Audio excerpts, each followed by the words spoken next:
ॐ भूर्भुवस्वः तत्सवितुर्वरेण्यं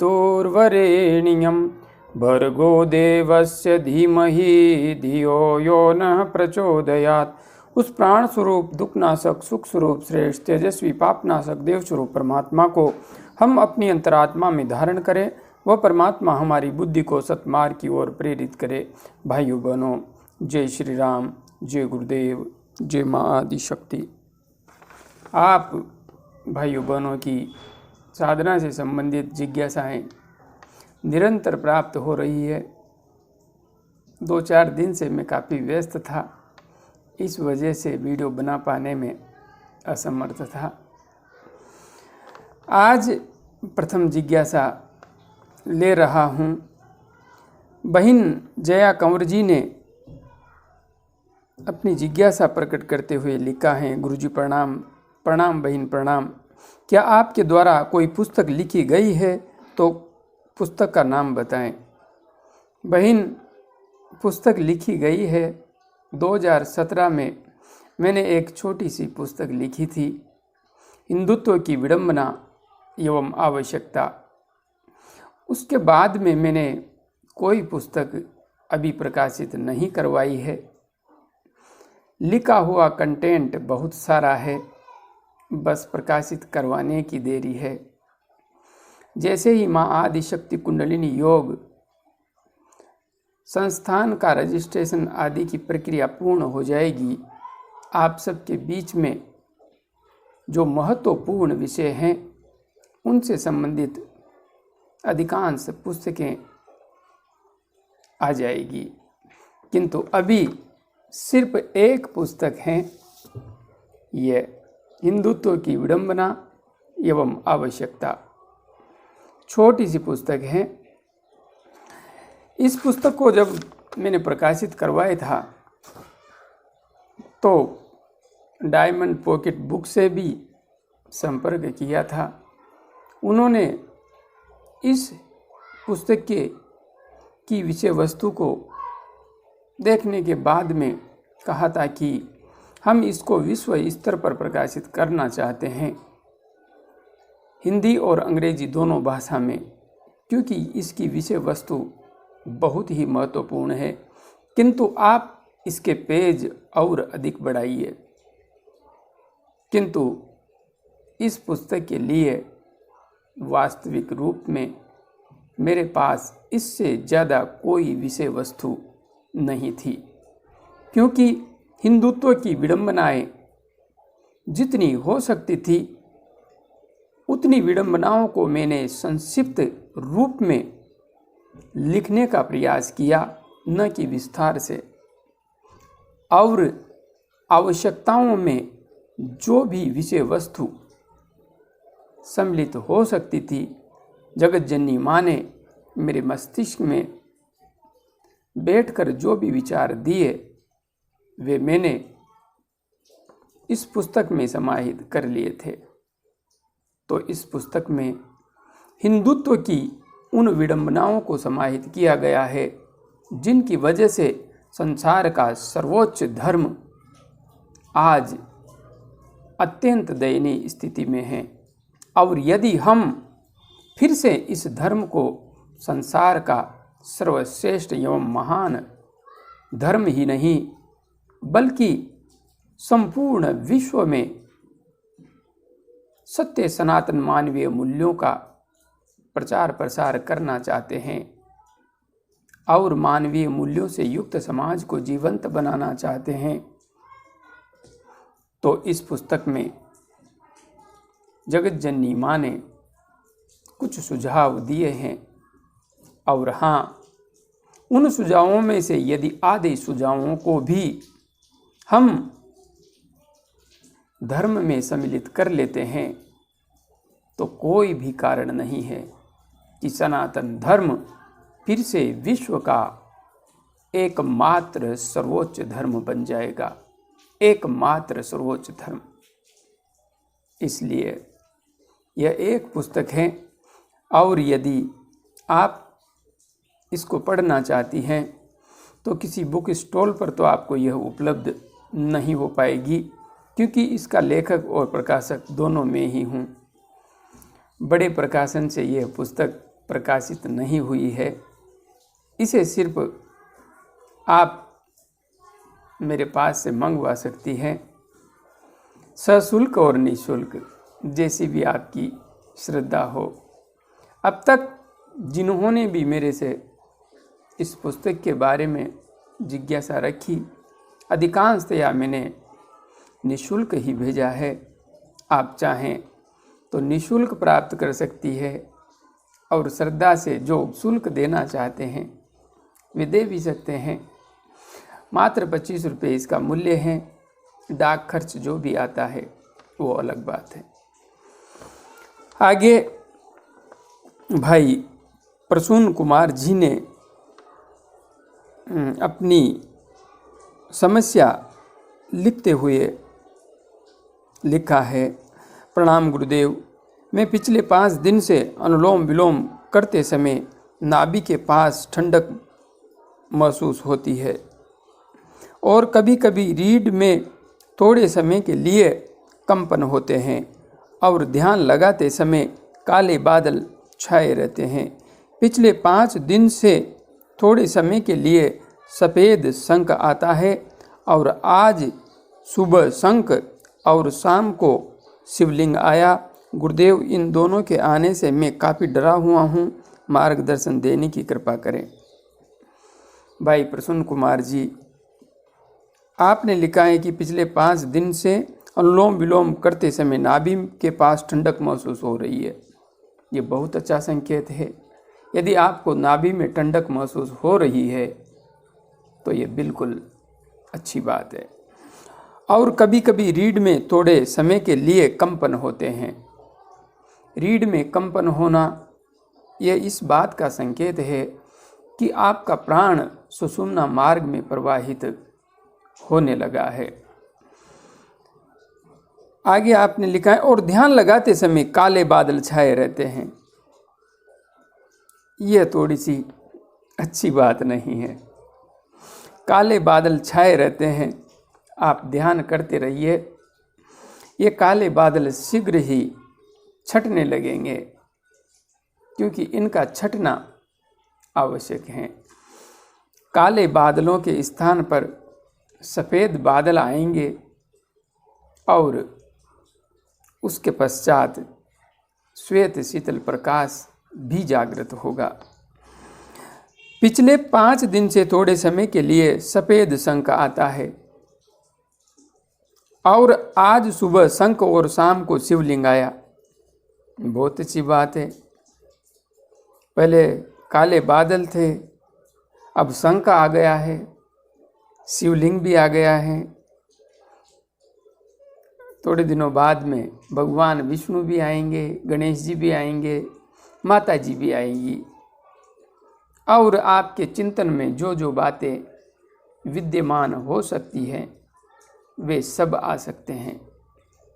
किंतु यहाँ पर आपसे सिर्फ इतना कहूँगा, जो आ रहा है आने दीजिए।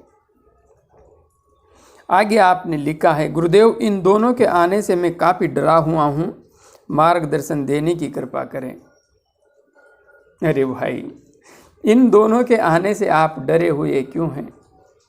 आपने शंख देखा, माँ लक्ष्मी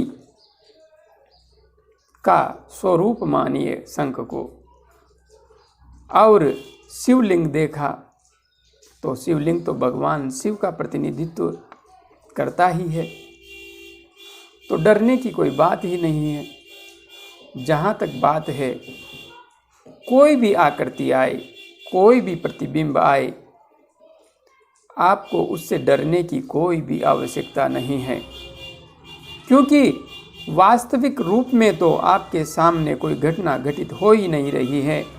यह तो आपके मन में घटनाएं घटित हो रही है, और इनसे किसी भी प्रकार से विचलित होने का कोई सवाल ही नहीं है। आप सहजता से ध्यान के मार्ग पर आगे बढ़ते रहिए।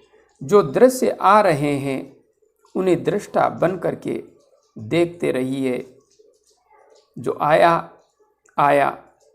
धीरे धीरे आप अपने ध्यान को जैसे जैसे आगे बढ़ाएंगे, दृश्य विलुप्त होते चले जाएंगे और अंतिम अवस्था में श्वेत शीतल आनंददायी प्रकाश ही शेष रहेगा और उससे आगे बढ़ने पर तो वह भी विलुप्त हो जाएगा।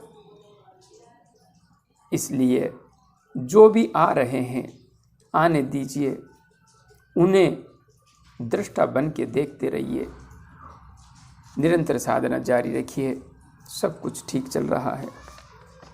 आगे बहन कृष्णा कारपेंटर जी ने लिखा है, गुरुजी को मेरा प्रणाम। प्रणाम बहन प्रणाम। मैं माँ दुर्गा जी का जप करती हूँ। 1 वर्ष से मुझे ध्यान लगाती हूँ तब पीला स्टार दिखाई देता है और कभी सफ़ेद तो कभी पीला कलर होता है। मैं रोज़ कपालभाति प्राणायाम भी करती हूँ। स्वामी विश्वात्मानंद सरस्वती जी महाराज से नाम दीक्षा भी ली है। आगे मार्गदर्शन करें। बहन, आपने जो कुछ यहाँ पर लिखा है, आप माँ दुर्गा जी की उपासना करती हैं। जो माँ के भक्त हैं वे सब मेरे हृदय के बेहद करीब हैं। 1 वर्ष से आपको जब ध्यान लगाती हैं तो पीला कलर दिखाई दे रहा है और पीले से अब सफ़ेद भी आपको दिखाई देने लगा है। इसका अर्थ है कि ध्यान के मार्ग में आपकी उन्नति हो रही है। श्वेत रंग अब प्रकट होने लगा है तो यह ऊपर उठने का स्पष्ट संकेत है। आपने लिखा है, मैं रोज़ कपालभाति प्राणायाम भी करती हूँ। आप कपालभाति प्राणायाम के साथ अनुलोम विलोम नाड़ी शोधन प्राणायाम अवश्य कीजिए। पहले अनुलोम विलोम नाड़ी शोधन प्राणायाम। यदि आपका वेट ठीक ठाक है तो आप भ्रमरी प्राणायाम भी कर सकती हैं, और यदि वेट कम है तो आप कपालभाति प्राणायाम करने के पश्चात भ्रामरी प्राणायाम अवश्य कीजिए। इससे आपको ध्यान के मार्ग में आगे बढ़ने में बहुत सहायता मिलेगी और तीव्र गति से आप आगे बढ़ पाएंगी। आपने स्वामी विश्वात्मानंद सरस्वती जी महाराज से नाम दीक्षा ली है, कोई समस्या नहीं है। लेकिन आप अभी अपने गुरु मंत्र का जप कर रही हैं। मैं आपको एक सुझाव दूंगा, यदि आप गुरु मंत्र से पूर्व 1 माला या लगभग 5 मिनट गायत्री महामंत्र का जप भी कर लेती हैं तो आपका गुरु मंत्र और अधिक क्रियाशील शक्तिशाली हो जाएगा, क्योंकि गायत्री महामंत्र पूर्ण ब्रह्म परमात्मा की क्रिया शक्ति को समर्पित है। जब हम पूर्ण ब्रह्म परमात्मा को स्मरण करके अन्य किसी भी मंत्र का जप करते हैं तो वह मंत्र शीघ्र फलीभूत होता है। इसलिए आप निरंतर साधना मार्ग पर आगे बढ़ती रहिए। आपने यदि मेरा वीडियो ध्यान कैसे करें और सुषुम्ना नाड़ी में प्राण का प्रवाह कैसे करें नहीं देखे हैं तो एक बार अवश्य देख लीजिए, आप सहजता से आगे बढ़ पाने में समर्थ होंगी। आगे बहन शिवांगी त्रिपाठी जी ने अपनी जिज्ञासा प्रकट की है। इस बीच में कुछ साधक भाई बहन हैं जिनकी जिज्ञासाओं को मैं आज इस वीडियो में नहीं ले पाया हूँ समय अभाव में, किंतु हाँ, जिनके नाम छूट गए हैं वे आश्वस्त रहें। मैं जैसे ही समय मिलेगा आप सबकी जिज्ञासाओं पर वीडियो अवश्य बनाने का प्रयास करूंगा। बहन शिवांगी त्रिपाठी जी ने लिखा है, गुरुजी मैं एक स्टूडेंट हूं और 1 महीने से सांभवी मुद्रा का अभ्यास कर रही हूं। मुझे आज्ञा चक्र पर पीला रंग दिखाई देता है, कृपया मार्गदर्शन करें। नीला रंग दिखाई देता है, कृपया मार्गदर्शन करें। क्या मैं सही रास्ते पर हूं और किस प्रकार इसका उपयोग अपनी पढ़ाई में करूं बहुत आशा से आपको कमेंट किया है, रिप्लाई ज़रूर करिएगा समय निकाल कर। बहन, आपने जिस तरीके से लिखा है उस हिसाब से अभी आपका नंबर नहीं था, क्योंकि अभी मेरे को समय नहीं मिल पा रहा था, लेकिन मैंने आपकी जिज्ञासा को पहले ही सम्मिलित कर लिया है। आप एक स्टूडेंट हैं और 1 महीने से सांभवी मुद्रा का अभ्यास कर रही है। आपको पहले तो मैं एक बात कहूँगा, मेरा वीडियो ध्यान कैसे करें और सुषुम्ना नाड़ी में प्राण का प्रवाह कैसे करें और आज्ञा चक्र का जागरण कैसे करें, तीनों वीडियो आपके लिए बेहद महत्वपूर्ण हैं, अवश्य देख लीजिए। और आज्ञा चक्र पर आपको नीला रंग दिखाई देता है। आपको अभी सांभवी मुद्रा का अभ्यास करते हुए 1 माह ही हुआ है और आपको सीधा नीला रंग दिखाई देने लगा है। तो नीला रंग प्रकट होना तो ध्यान के मार्ग में, अध्यात्म के मार्ग में एक उच्च अवस्था का द्योतक है। आपको नीला रंग यदि दिखाई दे रहा है तो यह अपने आप में बहुत ही सुंदर स्थिति है। क्या मैं सही रास्ते पर हूँ? तो बिल्कुल आप सही रास्ते पर हैं, बिल्कुल ही सही रास्ते पर हैं। और किस प्रकार इसका उपयोग अपनी पढ़ाई में करूँ? पढ़ाई में उपयोग करने के लिए आपको कुछ भी नहीं करना है। आप सिर्फ ध्यान कीजिए, प्राणायाम कीजिए। पढ़ाई में जो परिणाम आना है वह स्वतः ही आएगा, क्योंकि इससे आपके मस्तिष्क का विकास होगा। और हाँ, मस्तिष्क का विकास ही नहीं होगा, आपके अंतस्थ में जो देव शक्तियाँ विद्यमान हैं, जो कुछ इस ब्रह्मांड में विद्यमान है वही हमारे इस पिंड में भी विद्यमान है। ध्यान की ऊर्जा से वे सभी शक्तियाँ क्रियाशील हो जाती है। इसलिए यह पूरा ब्रह्मांड आपके लक्ष्य, आपके मार्ग पर आप जो भी चाहते हैं, जिस भी लक्ष्य को प्राप्त करना चाहते हैं, वहाँ पर यह पूरी ब्रह्मांड की शक्तियाँ आपका सहयोग करने लगती है। और हाँ, पूरा ब्रह्मांड आपके अंतस्थ में ही है। आपका मन, आपकी बुद्धि, आपकी इंद्रियां, आपका शरीर, ये सब कुछ देव शक्तियों को प्रतिनिधित्व ही करते हैं। हमारे रिश्ते नाते सब देव शक्तियों से जुड़े हुए हैं। और जब हम परमपिता परमात्मा की साधना उपासना करते हैं तो यह प्रकृति, यह संसार, यह हमारा शरीर और हमारा मन, हमारी बुद्धि, सब कुछ हमारे अनुकूल कार्य करने लगते हैं। और जब हम किसी गलत रास्ते पर जाते हैं तो यह प्रकृति हमारे प्रतिकूल हो जाती है और हमारा मन भी हमारा साथ छोड़ देता है, हमारी बुद्धि हमारा साथ छोड़ देती है, ये रिश्ते नाते हमारा साथ छोड़ देते हैं। इसलिए भक्ति के मार्ग पर चलते हुए, ज्ञान के मार्ग पर चलते हुए, साधना उपासना के मार्ग पर चलते हुए आपको यह चिंता नहीं करनी है कि आप अपने ध्यान की ऊर्जा को किस प्रकार से पढ़ाई के क्षेत्र में काम लें। अपने आप देव शक्तियाँ आपको सहयोग करेंगी।